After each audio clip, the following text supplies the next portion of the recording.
introduces you to algorithmic thinking. Before you create something, it's best to make a plan. Think about building this beautiful sandcastle. How would you create this elaborate structure? You would need to build the castle one part at a time, completing each part using carefully orchestrated steps. Believe it or not, this type of planning is an example of algorithmic thinking. Algorithmic thinking is the process of completing a task using a series of clearly defined steps. In computer science, algorithmic thinking is used to solve problems in computing. For example, think about all the features of a mobile app. Each one of those features requires careful thought, using clearly defined steps to create it.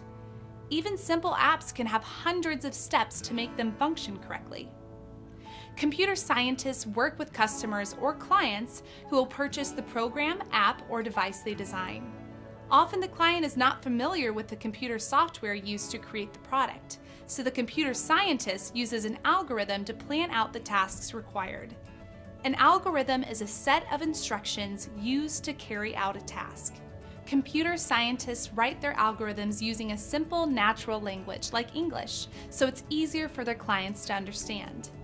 To computer scientists, creating algorithms is like when an architect creates a blueprint or when a doctor documents your medical history. Algorithms are used in many fields, such as science, engineering, arts, sports, and of course math. Now there are several types of algorithms.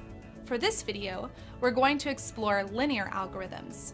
A linear algorithm has only one sequence of steps. So how do you write a linear algorithm? We'll use algorithmic thinking to work through an example together. First, we need to identify a task to complete. Let's write an algorithm to plan a birthday party for your best friend. Take a moment to think about what you need to do to plan a party.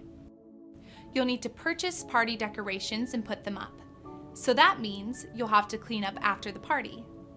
You'll need to decide where to host the party, send invitations to the guests, then throw the party and have fun. Oh, don't forget about the food. You'll have to purchase the food and birthday cake. And choose the date for the party. Wow, quite a few steps go into a birthday party, don't they? Now that we have the steps, let's put them in the correct order. How would you organize this algorithm so you can plan an awesome party for your friend? One way to organize an algorithm is to use a step-by-step list, similar to a recipe. Each step clearly details what is needed to complete the task and is in the correct order in the list. So let's put the birthday party planning steps in order. Step 1, choose the date to have the party. Step 2, decide where to host the party. Step 3, send invitations to the guests. Step 4, order the food and cake. Step 5, purchase the party decorations. Step 6, set up the food and decorations. Step 7, throw the party and have fun. And Step 8, clean up after the party.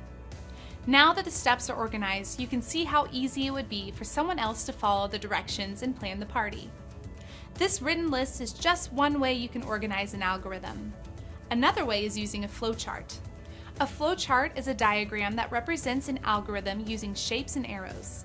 The arrows point to the next step in the process from start to finish. The flowchart is a great visual to understand linear algorithms.